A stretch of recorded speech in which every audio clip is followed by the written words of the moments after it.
Hey, Rubes, this football season, Bell Bank is giving one KFAN listener each week $1,000 to pay it forward to a charity of their choice. Just head over to KFAN.com, keyword contest, to learn more and enter today. That's KFAN.com, keyword contest. 13:14 past. I'm Common. He's 10 to be the legendary Mark Rosen, formerly of Channel 4 Sports. Is your whole life just sports fame, joins us now. Good afternoon. Good afternoon to you. I saw a story where LeBron, who has missed the entire season until last night, he had sciatica. Is that what they say it? Sciatica? Sciatic. Sciatic. He had some kind of a sciatic issue. Yeah. And I was reading a story about his comeback, and I wish I should have saved the story. But somebody asked him something like, did you think it might be an issue trying to blend with the team? And he just laughed and said, well, I've been playing Nobody really asked him that. Yeah. He goes, well, it's really not that hard. I've been playing 23 years. I know how to play basketball. I know what to do, but I just couldn't believe it. He even just laughed at it because it's kind of a silly question. I think literally you could pick a team out of a hat and say, LeBron, you're playing for this team tonight. And he would blend in. And that's what he played pretty well last night. He had a lot of assists. I think he had 11 assists, and I think I saw where he had, was it 6, 7 of them in literally the first 4 minutes of the fourth quarter. It was right away. So he was he spread the ball around. He scored some points, and he fit right in. And that team they're going to be trouble. I don't know how far they'll go, and I don't know if he'll do a lot of load management in his 23rd year. No one's played so much basketball before, right? But he still seems like he can play the game. And he got Doncic. It's a good club. Well, it's a very good club, and again, they have to. Like the Timberwolves, they have to play their better basketball against the better teams. I'm not sure who they've run into so far. They're 11-4, and when you look at the top echelon teams in the West, in particular, obviously starting with OKC and then Denver and Houston, San Antonio is in that conversation without Wemby now for at least a couple of weeks, if not longer. Even though they won, I think, last night, they're going to have their troubles against the better teams. But hopefully that's not going to be a long. Well, Lakers beat the Bucks. They beat the Pelicans. They lost to the Thunder. Beat the Hornets. Yeah, they're not. Lost to the Hawks. Beat the Spurs. Mm-hmm. Beat the Blazers. Okay. Beat the Heat. Beat the Grizzlies. Yeah, there's some mixed bag. Beat the Wolves. Yeah, they did twice, I think. Yeah, so they've they're winning some games against some quality clubs. I mean, it's interesting because the Wolves are playing the Washington Generals tonight. Basically, I think the Washington. How can you be 1-12? I was just looking this up. I mean, how can you be 1-12? How can you be 1-12 and not in last place? Yeah, that's true too. I mean, Indiana's 1-13. I mean, the three worst teams in the East: Brooklyn, Washington, Indiana, are combined 4-37 this year. And you're thinking, well, how do you be a fan of any of those teams? I mean, we know what happened in Indiana, but I don't know if you're, they thought it was a big deal when Brooklyn went to Brooklyn and they got a new arena. They're 0-7 at home. Washington is 0-6 at home. I mean, I don't know how as a it wasn't long ago when they had Kyrie, Harden, or no, what? You want Brooklyn? Yeah, did they have? They had a good team. Yeah, but wasn't it Kyrie?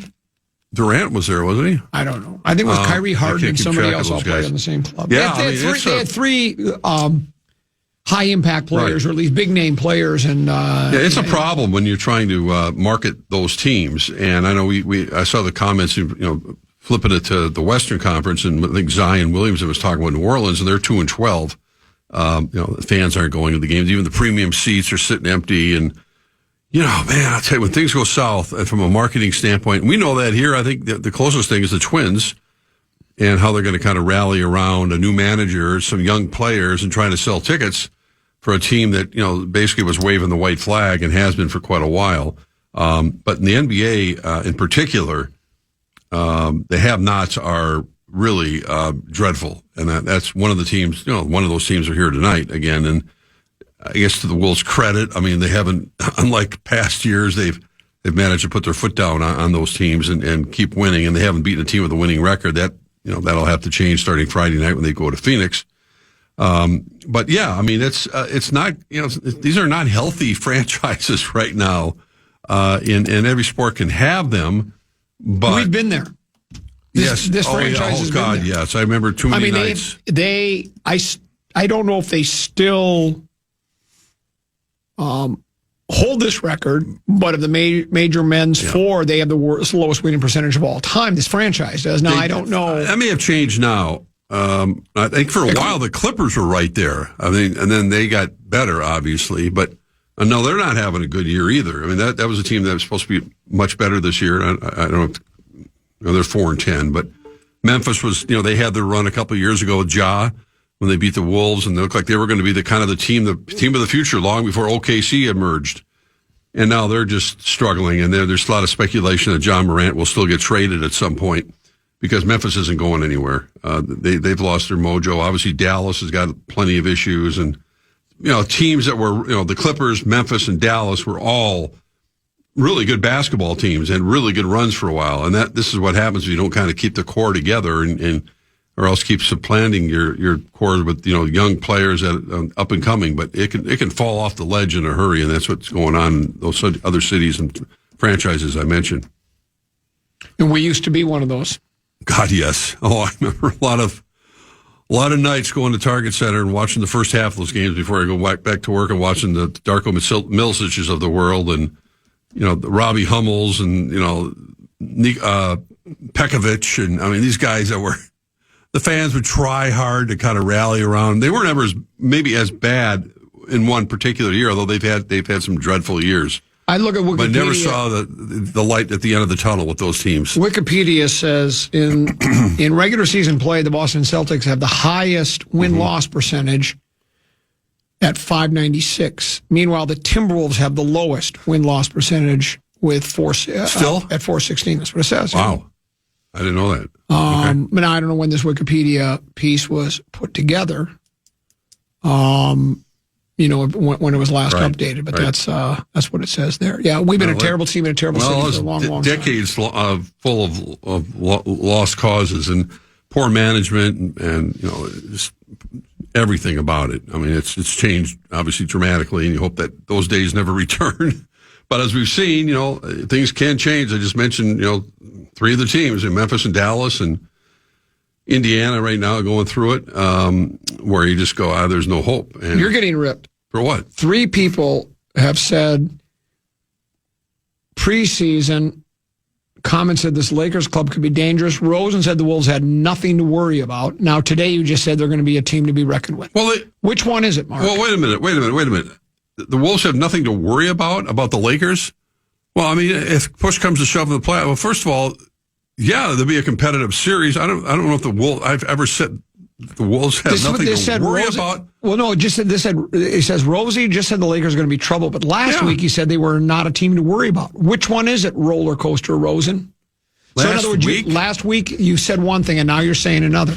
You're like Bob Aaron. I don't remember saying... Well, the listeners pay attention to this stuff, trust me. Well, I think sometimes you end up saying something because you are like Perry Mason of the airwaves, and you end up putting words in my mouth, and I'm supposed to have to, disagree or agree. I'm just saying what people are saying. I may have changed my opinion about the quarterback for the Vikings. That's a whole other story. Yeah. That's a tease. Oh, you like him now? Like him? No, I have liked the other way. Oh, okay. Well, we'll do that. We'll do it on the other side of the break. We'll talk some Viking football and other topics as well here on the Common Man program on the Fan.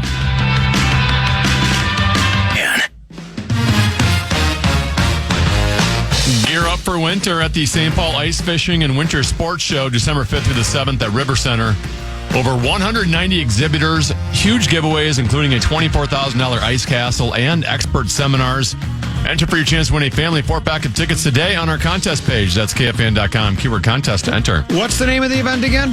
That would be the St. Paul Ice Fishing Winter Sports Show. It's December 5th through the 7th at River Center. You'll be there, right, Rosen? What was that again? Does he know where River Center is? Of course I know where it is. Where is it? It's in St. Paul. Where in St. Paul? It's right near X, what used to be the X. Yeah. I've been there. You've been there? Sure I have. You had. We'll broadcast live from there, the outdoor show. I've been there, trust me. Okay. I thought you were a big outdoors guy. You like roughing it up in Cold Spring. I thought for sure you'd want to be at the ice fishing show. Don't you like wetting a line in the middle of the winter time? I went ice fishing a couple times up at...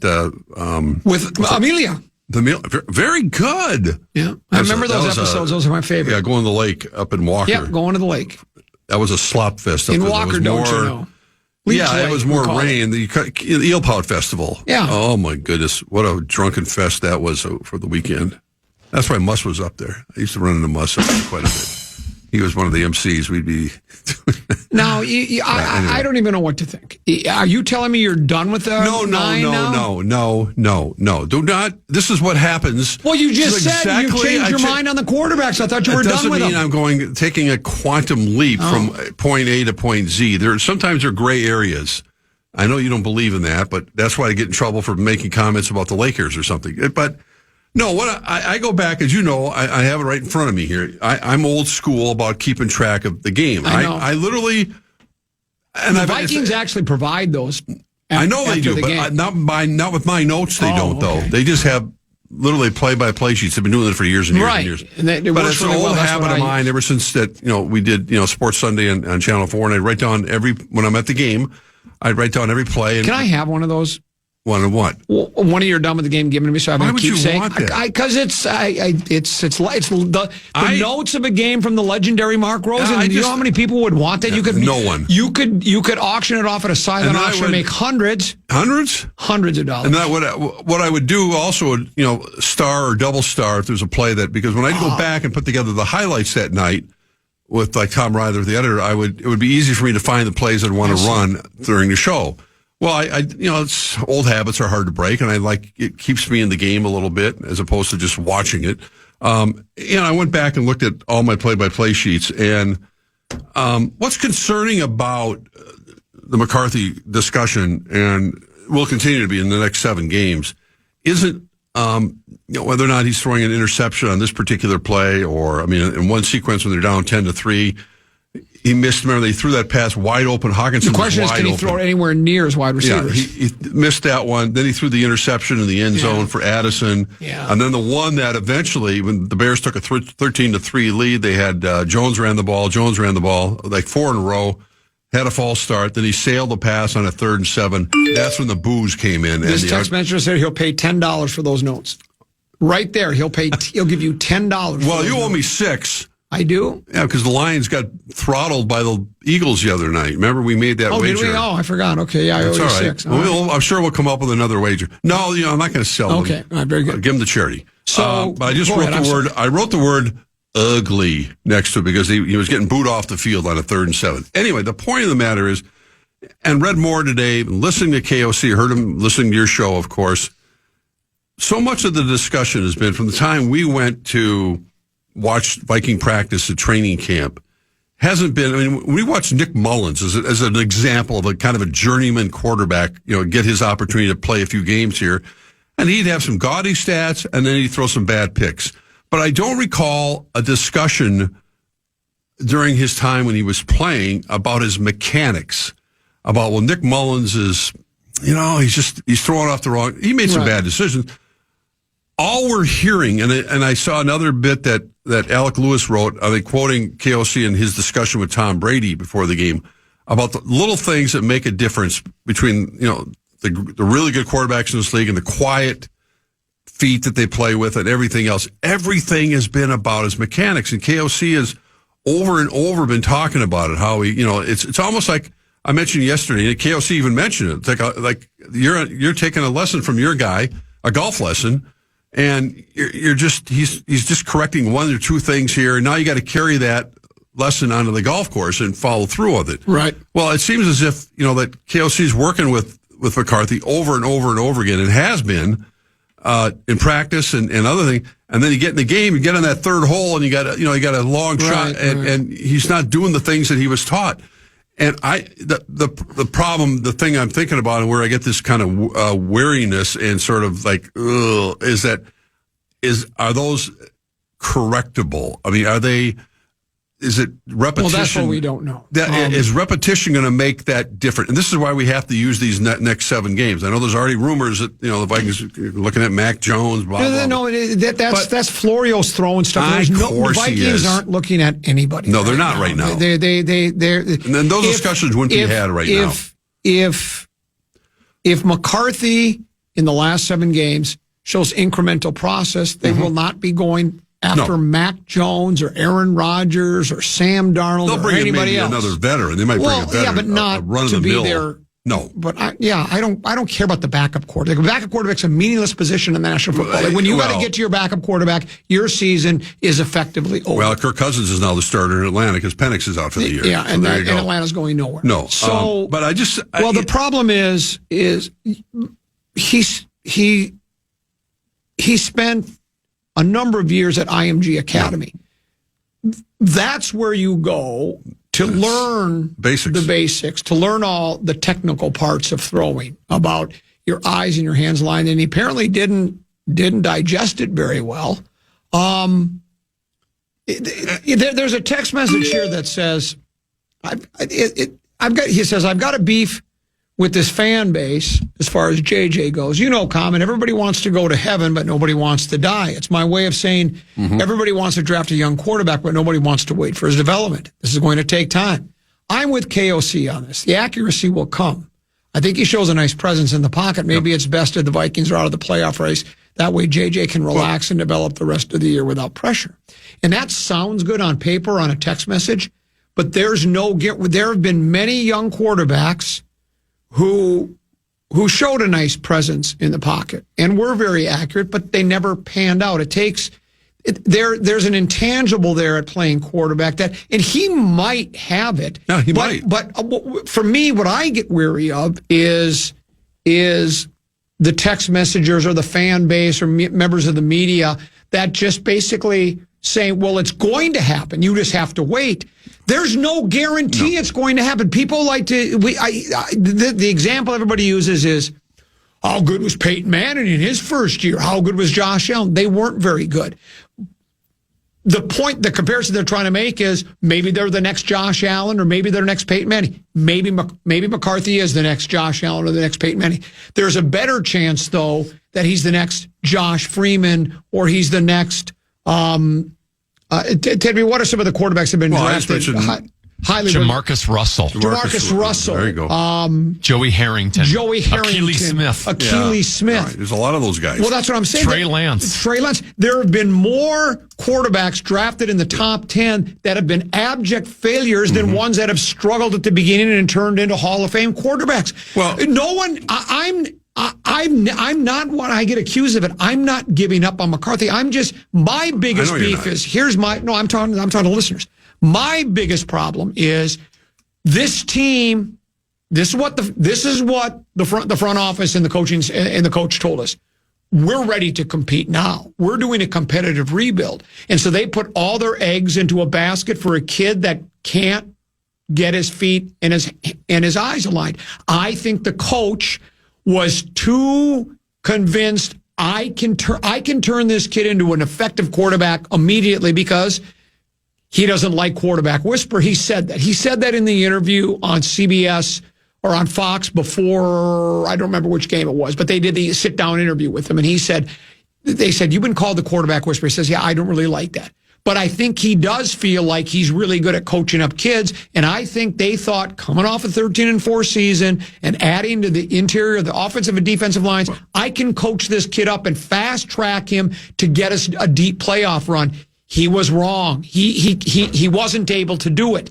And that's to me, that's at the crux of this, is this. Well, we saw what Wade Phillips, is it Wade Phillips? Is that our Wes Phillips? You saw what he said. I've been saying this for weeks when people said, just give up on the season and we got to let, we have to let McCarthy develop. And what Phillips said, and I'm paraphrasing, he said, we can't do just what's right for the quarterback. We have to do what's right for all the other players on this team and for this organization. So you can't the fans that are going to be here for the next 30, 40 years can go ahead and say they'll just throw the season away because they want to develop the quarterback. The current guys on this team, the Justin Jeffersons, the Blake Cashmans, the O'Neills, none of these guys just want to throw away another season to let a kid develop. It's not. That's not how it works. What got me thinking about it more today was when I heard KLC go, and Ryan Kelly looks like he's going to play on Sunday. Well, they have now absolutely their front line, their offensive line, absolutely intact. Grenard plays. they got all hands on deck, and this team is not throwing in the towel on not making the postseason. Odds are against them, but they have 7 games left, and I don't think anyone over there, and this is why it's all the more important that the quarterback can try to figure it out, because they have a team, as you said, that is playoff ready in terms of personnel. They thought they were. Yeah, they were. Well, without an effective quarterback, they ain't going that way. Let's take a break, come back. One more segment to go here on the Common Man program with Common Tinneby and Mark Rosen here on The Fan.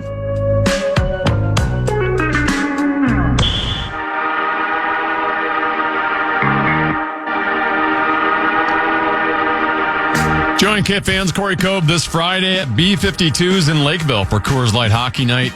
Drop by starting at 6 p.m. to catch Minnesota take on Pittsburgh. Enjoy ice-cold Coors Light specials and play trivia for your chance to win great prizes, including sweet tickets to a game in January.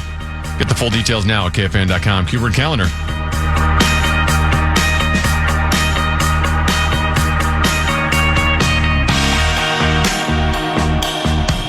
13-14 past. I'm Common. He's Tinneby. Legendary Mark Rosen is here.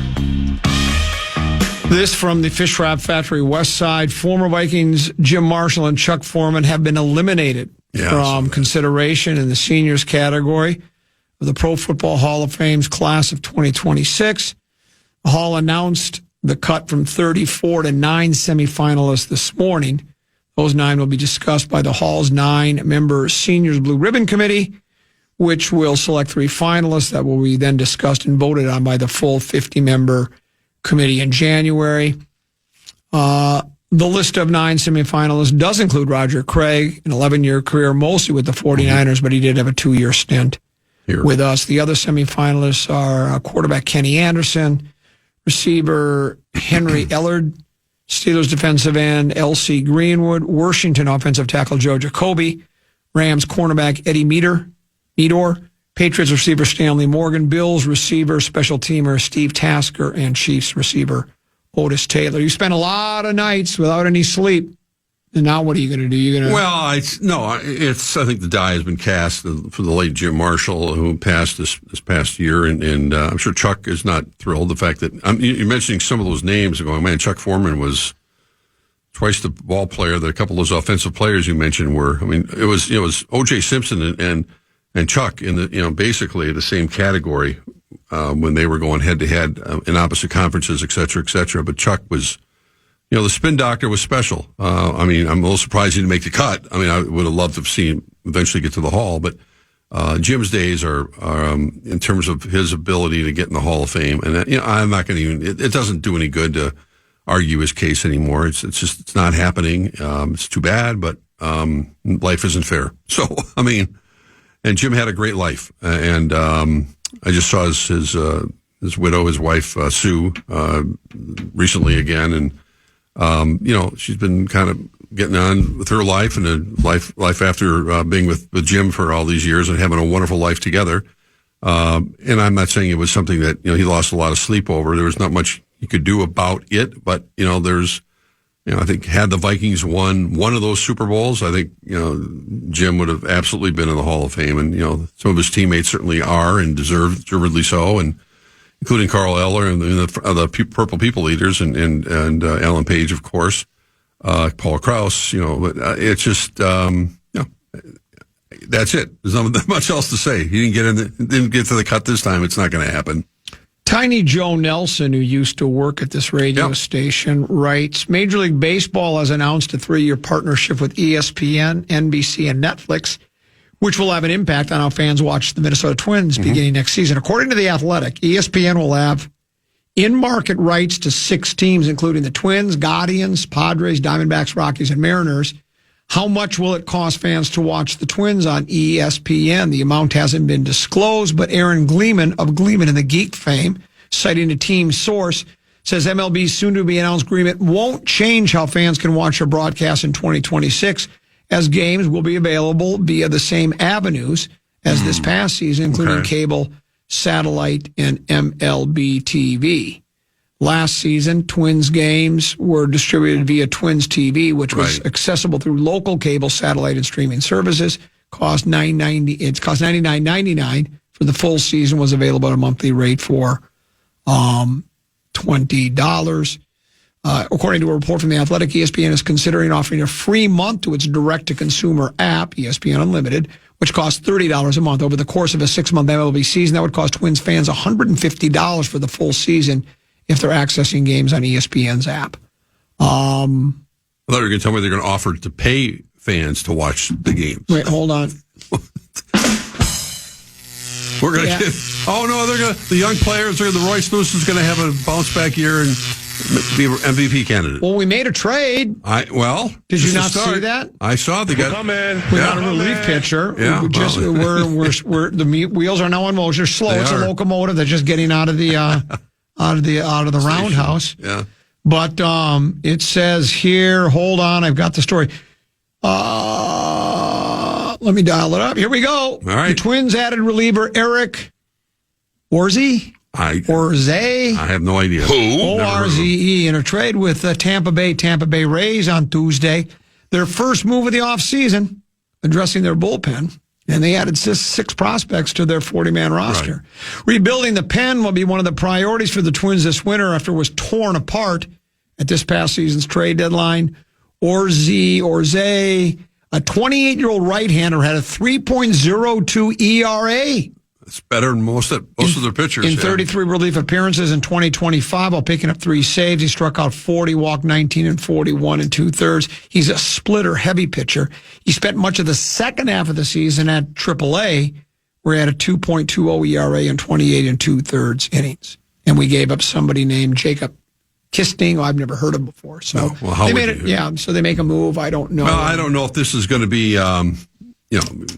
The rumors persist at one of two. I mean, obviously, Lopez and Joe Ryan are the only 2 bona fide starters, and that the rumors continue to persist that potentially Ryan would be moved and traded for prospects. Well, the team that, again, had interest before the trade deadline last year that apparently has interest again this year are the Red Sox. Yeah. The Red Sox like Ryan a lot, and I read a piece over the weekend that said, and I don't remember where I read it, but on my handheld computer, I just remember what website it was, a news outlet.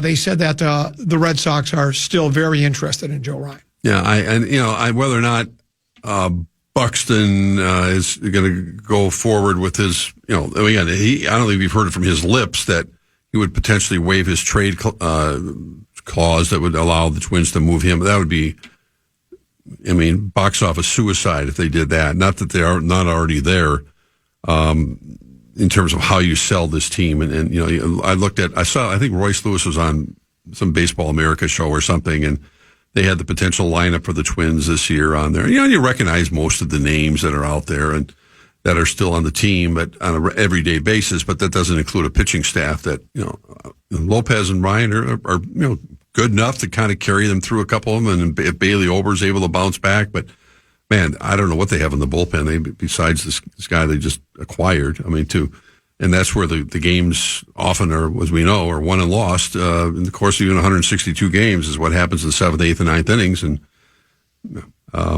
I don't know. There's not much to rally around when you look at the state of this franchise and understanding it. We don't even know what their payroll is going to be yet. They've been so quiet over there. Do we want an update on how much they've spent in free agency so far? Yes. The Minnesota Twins free agency spending splurge total is 0. What? 0. Red 0. Good. That's right. That was a trade. Common, now that we know Jim Marshall's fate and will not be in the Hall of Fame, will Mark Rosen commit himself to not resting until the Common Man is in the Minnesota Radio Hall of Fame? I'm kind of. Could you do that? Would you? Let's just say. Would you take that torch and push for me to get into the Hall of Fame? I recently emceed the Broadcasting Hall of Fame induction ceremony over in Stillwater. Okay. Where Lou Nanny went in there and Terry Train went in there. And so I was happy to do it. And let's just say I planted a few seeds over there with the nominating committee. But they didn't grow very far. Well, I'll just leave it at that. So Louis did the state high school hockey tournament for how many years? 30? 40. So I say 40. And so 40 and how many games in each year? 5? More. Well, he did more than that, I think. He would do all the double A. That's double A. That's 8. That's 7. Okay. Yeah. So 7. Let's just say 7, yeah. So 7 times 40. So he did 280 games, and each game lasts about how long? A couple hours, whatever, hour 40. Yeah, 2 hours, 2.5. Yeah, except if they went to overtime. So he got into Hall of Fame, right? Doing hockey for a grand total of what would equal up to be about a week of radio airtime, and I've been on the air for 40 years. I always love that one. Life isn't fair. And I think Louis should be in it. I'm not saying that Louis doesn't deserve it, but right. That's all right. Well, I'm okay with it. I'm working on it. Yeah, I'm sure you are. You're not. Well, hopefully work a little harder than you need to get Jim Marshall in, because that didn't work. That didn't work Jim's very not well. in. Well, they didn't listen to me over there. That was Sid's fault.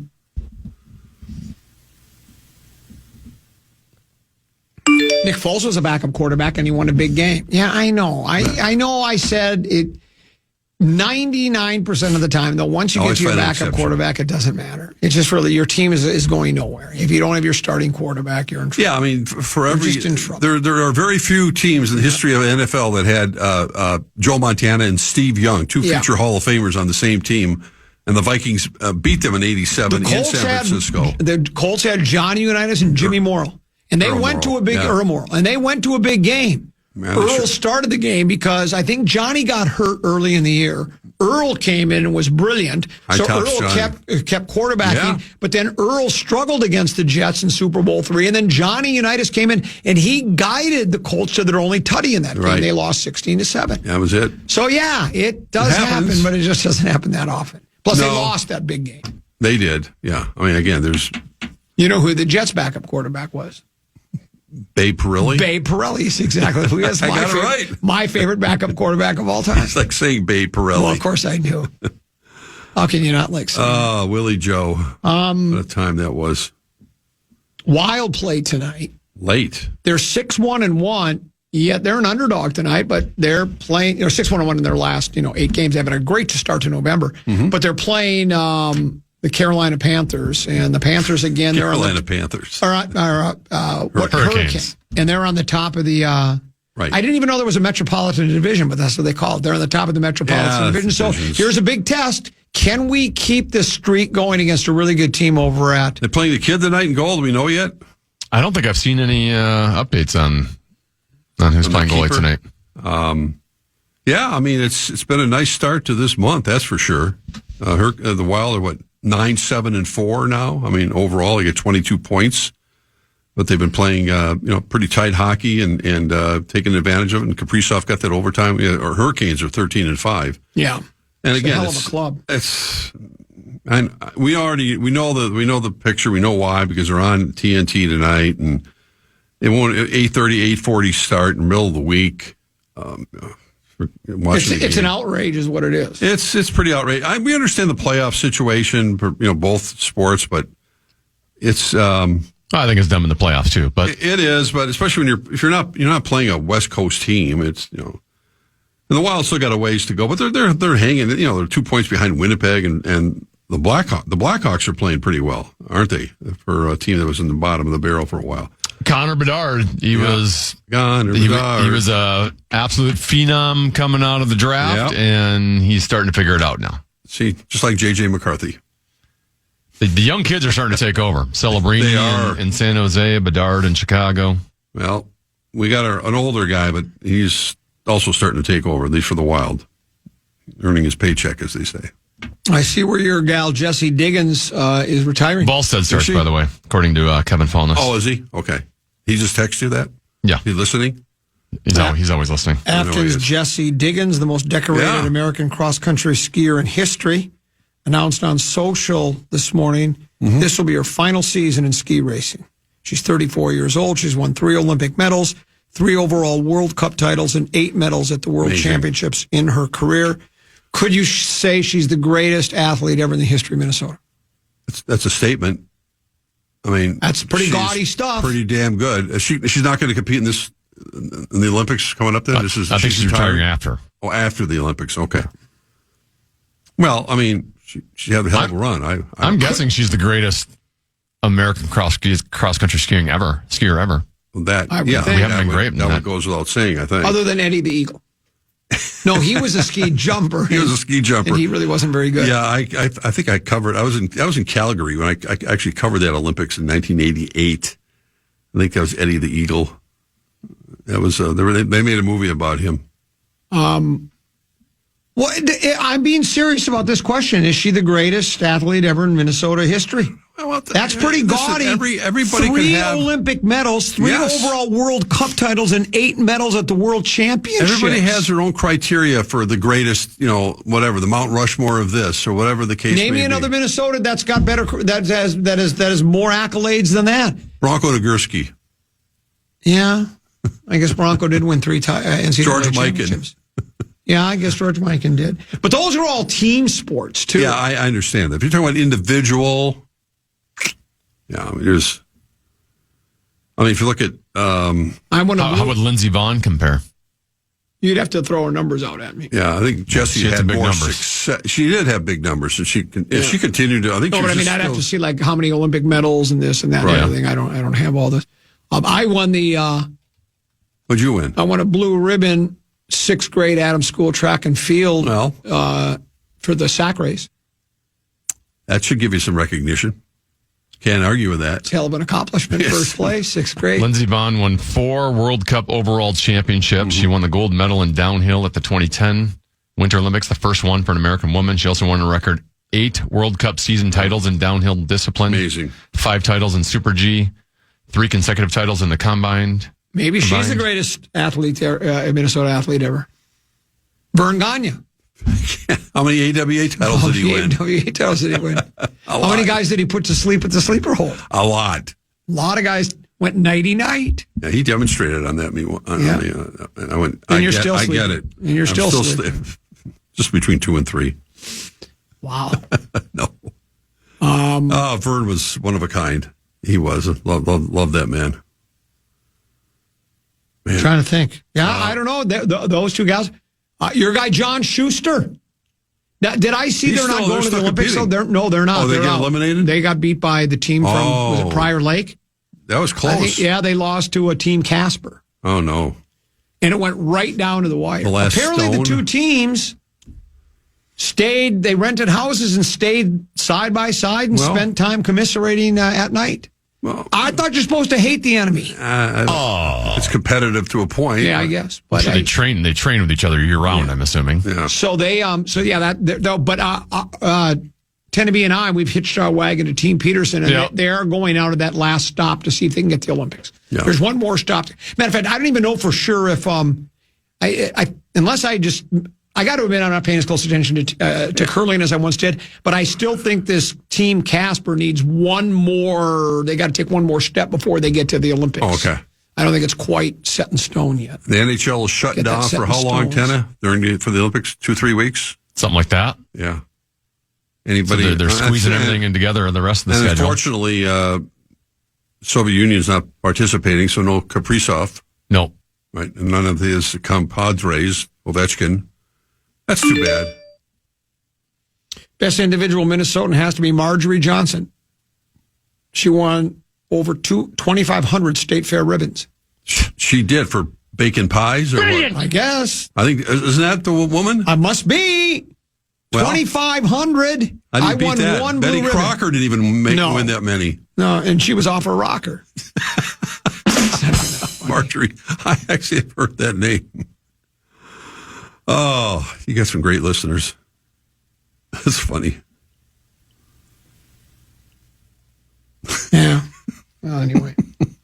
It's neither here nor there. That's what it is. I think I'm going to watch women's basketball tonight. I'm not giving them a shot yet. They play tonight. Women's go first. They got a nice team. Yeah. Kansas, Rock Chalk. At Kansas. Jayhawk, Rock Talk. Rock Chalk, Chalk Rock, whatever it is. Whatever it is. Yeah. JG's there probably. Yeah, on the radio. Well, he spent a little time taking a look at the artwork at the Minneapolis-St. Paul International Airport. So it's just like the Louvre. No, it's he spends a lot of time there. It's as legendary as the Louvre. Is it the Louvre or Louvre? The Louvre. It's as like they've got Van Goghs, Renoirs, and Monets hanging all over the walls. All over the place. And they got a great parking spot too.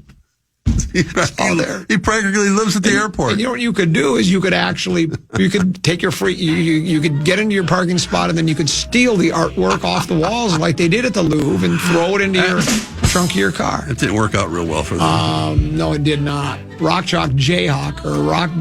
He's got a trip to the Bahamas coming up soon because they're playing in the Bahamas again. Every year they play in the Bahamas. That's not bad. It's good to be the play-by-play voice for Gopher Women's Basketball. Yeah, that is a pretty good play-by-play voice. Yeah. That's better than... Deal. I mean, what would you rather do? Go to the Bahamas and call the girls' games or go to Green Bay and call the football games? I'd rather... Let's get Chicago this weekend for Wrigley Field for the Gopher football team. We'll see you tomorrow at 2 o'clock, right? Yeah. Well, you'll be in at 1:30. I can't wait. We'll see you. Timothy, thanks for having me. Great job. Yeah, thanks for having me. We're back tomorrow at 12 noon. But stick around. Big Ticket and Brett Blakemore. They're next. Right? Cheering the fan. Good night, Mrs. Calabash. Wherever you are. Listen back to any of Common Man's programs by podcasting on the iHeartRadio app or KFAN.com.